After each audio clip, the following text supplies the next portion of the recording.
Hello everyone, hope you're doing well. Today we're back on the third update's groundbreaking dev server, and it's time to have a look at the Mi-28NM. This is a new helicopter which is coming to the Soviet tech tree, and it's going to be the top dog of at least the Mi-28 line. You can see it goes 3528N, and this is the NM, the improved version basically. And then you've also got the K50 and K52 and K29 in the other line, so it looks like the Soviet tech tree is getting some nice little toys.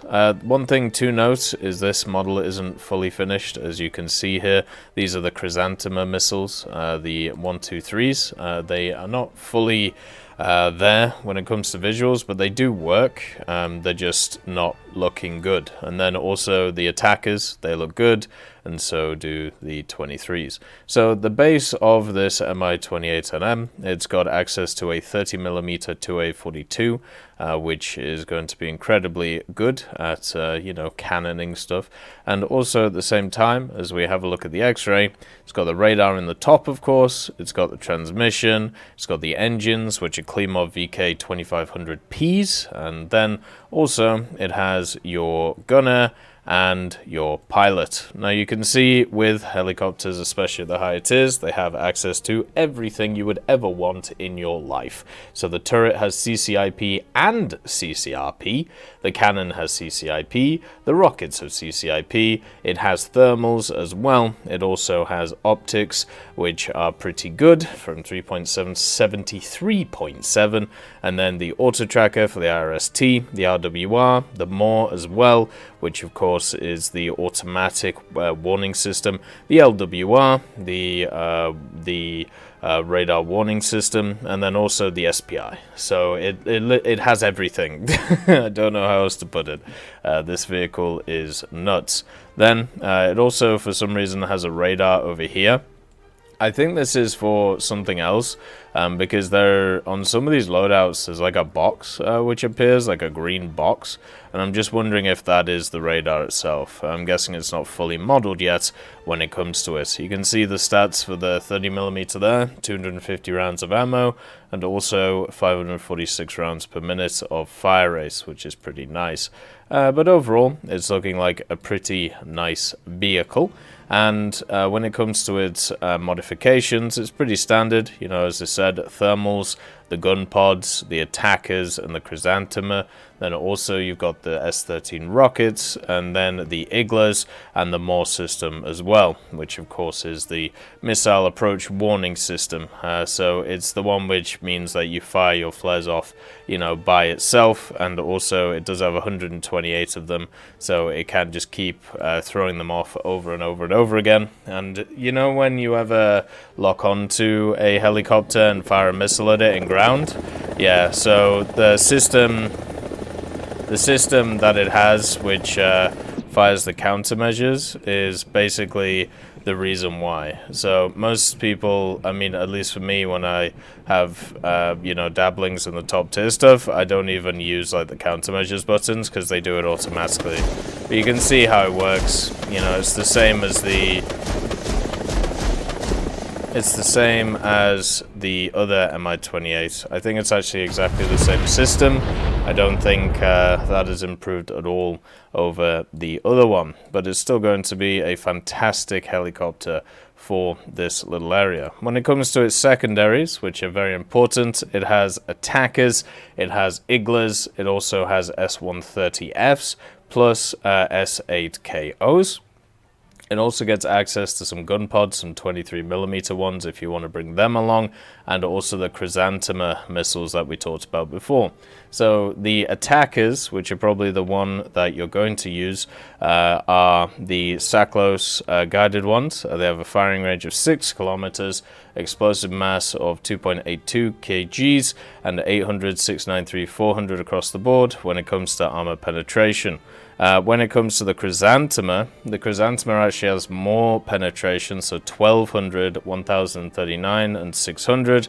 These are beam riding missiles as well, so not just the Saklos. And also, they have a maximum speed of 550 meters per second, which is the same as the Attacker. They also have the same firing range. So the reason why I think people are going to take the Attacker is because of the fact that the firing range is the same, and you can bring more attackers than chrysanthemums. You can bring a maximum of 8 chrysanthemums at a time, and you can bring a maximum of 16 attackers.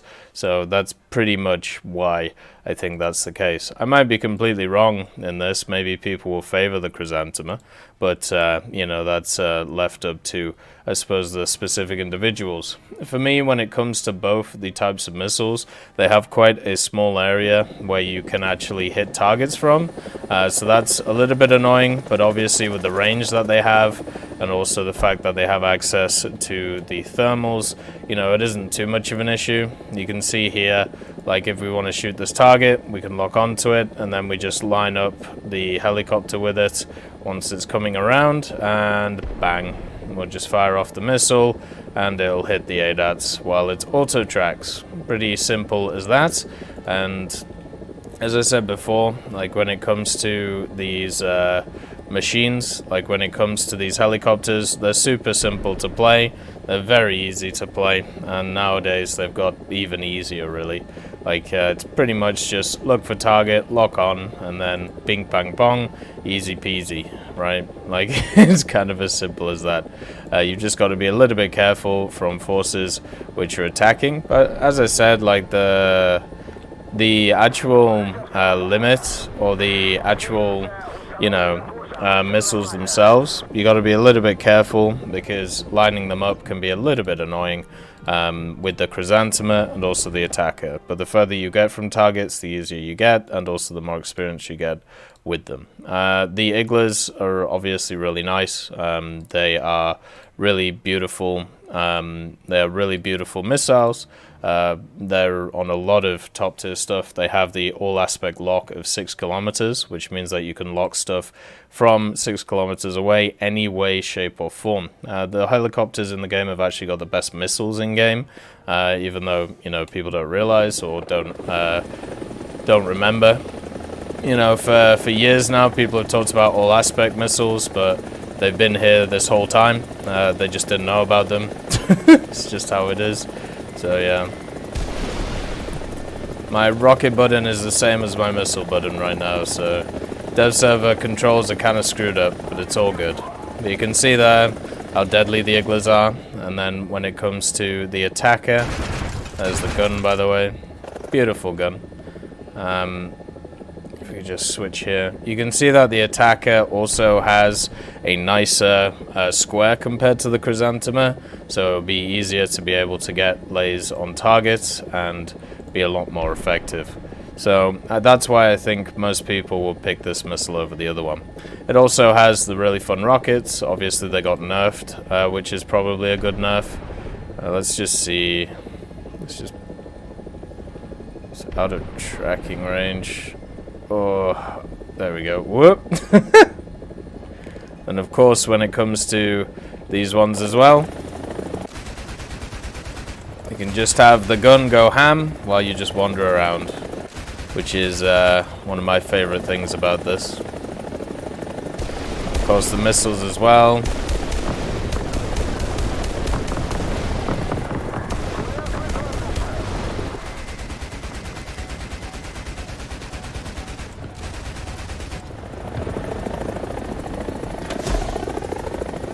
So the Mi-28 is just another in a line of very good Soviet helicopters. It's going to be very effective, just like the other ones. I don't see too much difference with it. The mechanics are the same. The chrysanthemum missile is interesting, but overall, it's just another really good Soviet helicopter. I hope you all have a wonderful day. I'll see you next time. I'd just like to thank Professor X 1718, Orangetail, Sakoshi Tiger, BRFC 15, Teddy, John Ryman, Universe A, Eugens Terry, Ambrosius McClellan, Daniel Stanton, Martinez, B. Young, and then Kyle Kin, Barine, Lafouche, and also Samuel Slick for supporting the channel.